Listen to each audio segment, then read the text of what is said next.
नहीं, आज की रात मेरी है। आज मैं सोच कर आई हूँ कि तुम्हें इतना सिखा दूंगी कि तुम्हारी बोलती बंद हो जाएगी। बस जैसे मैं कहती हूँ वैसे ही पोजीशन में रहो। अपनी आंखें बंद करो और इस एहसास को महसूस करो। समीर ने आंखें बंद कर लीं। उसे महसूस हुआ कि नीलम उसके और करीब आ गई हैं। बदली थी। तेल की गर्माहट और नीलम के हाथों का जादू अब उसके पूरे वजूद को अपनी गिरफ्त में ले रहा था।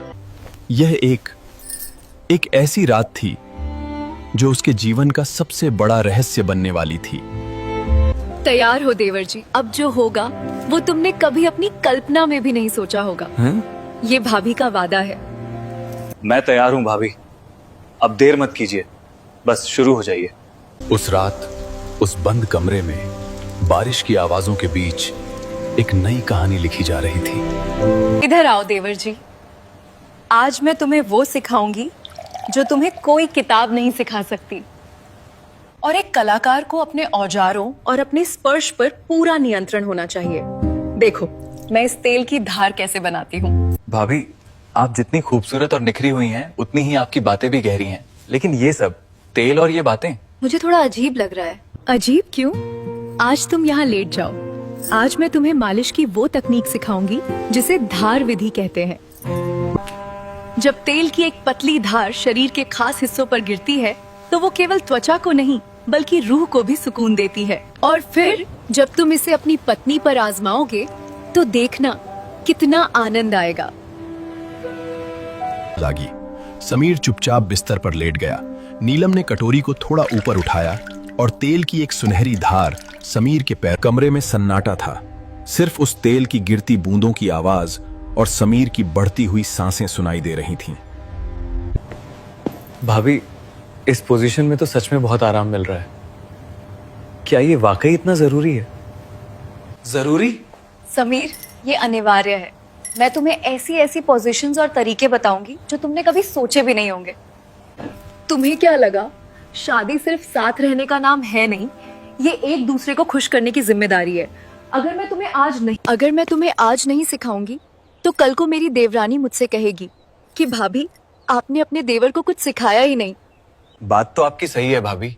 अगर मुझे इन बारीकियों का पता होगा तो मेरी सुहागरात वाकई यादगार होगी। लेकिन आपको ये सब कैसे पता? उन्होंने ही मुझे बताया था कि कैसे एक स्त्री के मन और तन तक पहुंचने के लिए स्पर्श की गरिमा को समझना पड़ता है। मैं चाहती हूँ कि तुम भी उतने ही परफेक्ट बनो। नीलम के हाथ बहुत कोमल थे, लेकिन उनका स्पर्श बहुत दृढ़ था। वो जिस तरह से तेल की मालिश कर रही थीं, तो समीर को लगने लगा था जैसे उसके शरीर के अंदर कोई सोई हुई आग जाग रही है। ये आग डरावनी नहीं थी, बल्कि बहुत ही सुखद और रोमांटिक थी। अब ज्यादा बातें मत करो। देखो, जब तेल की ये धार इस तरह से पड़ती है और फिर जब ये धीरे धीरे अंदर तक समाता है और तब शुरू होता है असली खेल। मामला एकदम सटासट और पटापट सुलझ जाएगा। बिना किसी हिचकिचाहट के। भाभी, सच में आपने मेरे अंदर एक ऐसी उमंग जगा दी है जो अब रुकने वाली नहीं है। मुझे लगता है कि जब तक मेरी शादी नहीं हो जाती ये बेचैनी बनी रहेगी। वही तो मैं चाहती हूँ। ये बेचैनी ही तो प्यार की पहली सीढ़ी है। मैं तुम्हें शादी तक इतना माहिर कर दूंगी कि तुम्हारी बीवी भी हैरान रह जाएगी। वो कहेगी इतनी ऊर्जा और इतना अनुभव कहाँ से लाए। भाभी, आपको देखकर और आपकी इन बातों को सुनकर सच में मुझे अपनी किस्मत पर रश्क हो रहा है। आपके हाथ कितने नरम हैं। क्या भैया हमेशा ऐसे ही आपकी मालिश करते हैं? हमेशा तो नहीं, लेकिन जब भी करते हैं पूरी शिद्दत से करते हैं। उन्होंने ही मुझे सिखाया कि तेल लगाकर जब त्वचा चिकनी हो जाती है तो घर्षण कम और प्यार ज्यादा होता है। इससे दर्द नहीं होता, सिर्फ आनंद मिलता है।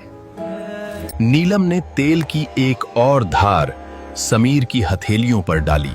समीर ने देखा कि नीलम के चेहरे पर एक रहस्यमयी मुस्कान थी। वो उसे न केवल शारीरिक रूप से बल्कि मानसिक रूप से भी तैयार कर रही थी। समीर ने देखा कि नीलम के चेहरे पर एक रहस्यमयी मुस्कान थी। वह उसे न केवल शारीरिक रूप से बल्कि मानसिक रूप से भी तैयार कर रही थी। अब मुझे समझ आया कि लोग लोशन या क्रीम के बजाय असली सरसों के तेल को इतनी अहमियत क्यों देते हैं। हाँ, क्योंकि इसमें वो पकड़ और वो गहराई होती है जो किसी और चीज में नहीं। ये चीजों को आसान बना देता है। जख्म नहीं होते, जलन नहीं होती, बस एक चिकना एहसास रहता है जो लंबे समय तक साथ देता है। अब मुझे समझ आया कि लोग लोशन या क्रीम के बजाय असली सरसों के तेल को इतनी अहमियत क्यों देते हैं। भाभी, आप जितनी गोरी और चमकदार हैं, क्या मेरी त्वचा भी ऐसी ही हो जाएगी? गोरा होना बड़ी बात नहीं है समीर, शरीर में मजबूती और कड़कपन होना चाहिए। एक मर्द की असली पहचान उसके आत्मविश्वास और उसके स्पर्श की दृढ़ता से होती है। मैं इस मालिश से तुम्हारे रोम रोम में वो जोश भर दूंगी कि तुम खुद को एक नया इंसान महसूस करोगे। तो फिर देर क्यों कर रही हैं? आप बस शुरू कीजिए, मैं पूरी तरह तैयार हूँ। रुको, इतना उतावलापन भी अच्छा नहीं। पहले पैरों से शुरुआत करते हैं। जब नींव मजबूत होगी तभी तो इमारत टिकेगी। पैरों पे क्यों भाभी? मैं चाहता हूँ कि आप सीधे उस जगह मालिश करें जहाँ सबसे ज्यादा तनाव है। मुझे लगता है कि मालिश की असली जरूरत तो वहाँ है। कहाँ बोलो, चुप क्यों हो गए? यहीं और यहाँ, इन दो जगहों पे अगर तेल की मालिश सही से हो जाए तो मैंने सुना है कि पुरुष को वो आनंद मिलता है जो उसने कभी सपने में भी नहीं देखा होगा। अच्छा जी, इतना ज्ञान कहाँ से बटोर लाए? चलो, अगर तुम कहते हो तो एक बार मजा लेके देखो, तभी तो मानोगे।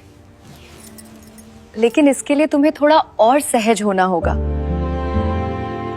समीर ने धीरे से करवट बदली। कमरे का सस्पेंस अब अपने चरम पर था। खिड़की से आती ठंडी हवा नीलम की साड़ी के पल्लू को उड़ा रही थी। समीर ने साहस जुटाकर नीलम का हाथ थाम लिया। सारा काम मुझसे ही करवाना चाहते हो? अपनी थोड़ी भी मेहनत नहीं करोगे? मैं तुम्हारे लिए इतनी मेहनत कर रही हूँ, तुम्हें तैयार कर रही हूँ, और तुम सिर्फ देखोगे? नहीं भाभी, मैं भी हिस्सा लेना चाहता हूँ। आप कहें तो शुरुआत मैं करूं। एक ऐसी कहानी रोमांस था और थी एक अनकही शिक्षा जो समीर के भविष्य को बदलने वाली थी।